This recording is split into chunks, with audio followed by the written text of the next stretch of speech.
పగ అది రగులుతున్న అగ్నిపర్వతం లాంటిది. పైకి ప్రశాంతంగా కనిపిస్తున్న సమయం దొరికినప్పుడు లావా ఉప్పొంగి ప్రాణాలను దహించి వేస్తుంది. అలాంటి పగ ఓ వ్యక్తి ప్రాణాలను బలిగొంది. చనిపోయిన వ్యక్తి ఓ కరుడుగట్టిన నేరస్తుడు. 45 కేసులు, అందులో 3 హత్యలు. పోలీసులే నగర బహిష్కరణ చేసేంతటి క్రిమినల్ హిస్టరీ అతడి సొంతం.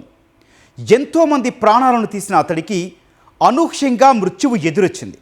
అది కూడా ఏమాత్రం ఊహించని రీతిలో హత్యకు గురయ్యాడు. ఇంతకీ ఏం జరిగింది? ఇన్ని నేరాలకు పాల్పడ్డ క్రిమినల్ను అత్యంత దారుణంగా చంపిందెవరు?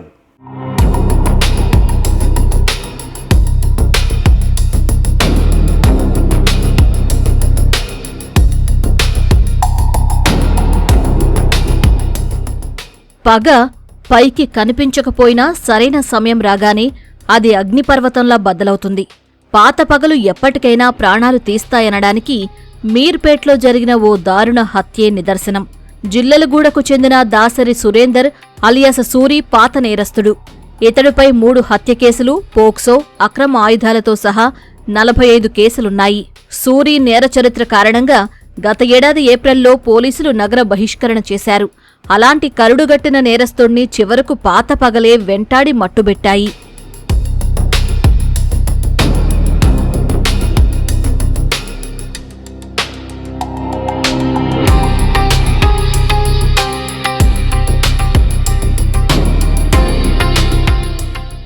ఇటీవల ఓ రోజు రాత్రి సూరి తన రెండో భార్య పూజతో కలిసి ఆమె అన్నయ్య గోవిందు పుట్టినరోజు వేడుకల కోసం హైదరాబాద్ నందనవనంలోని గణేష్ నగర్ వెళ్లాడు.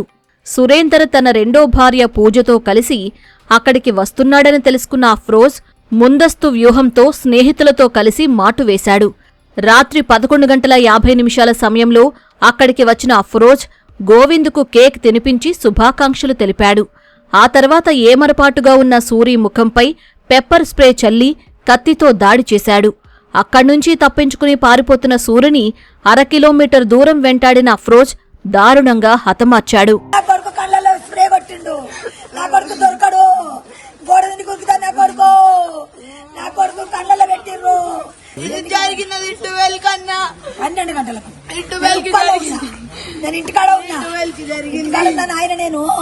నేను ఇంటికి రాలేదు నాయన, నా కొడుకుని చంపేసి పాస్ కాడు, పురుషోత్తం కాడు,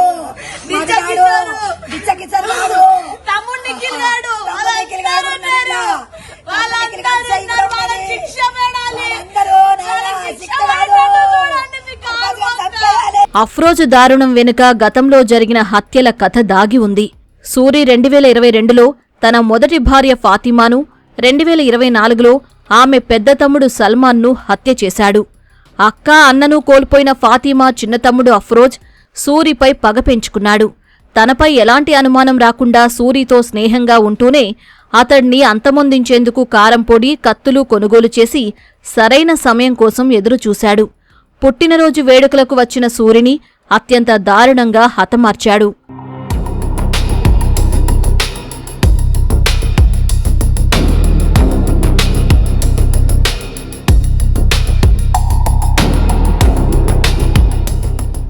హత్య అనంతరం ప్రధాన నిందితుడు అఫ్రోజ్ ఇన్స్టాగ్రామ్ లైవ్లోకి వచ్చి కైసే హే బాయ్, ఎట్లుంది నా ఆట అంటూ సూరిని తానే అంతమొందించినట్లు మిత్రులతో పంచుకున్నాడు.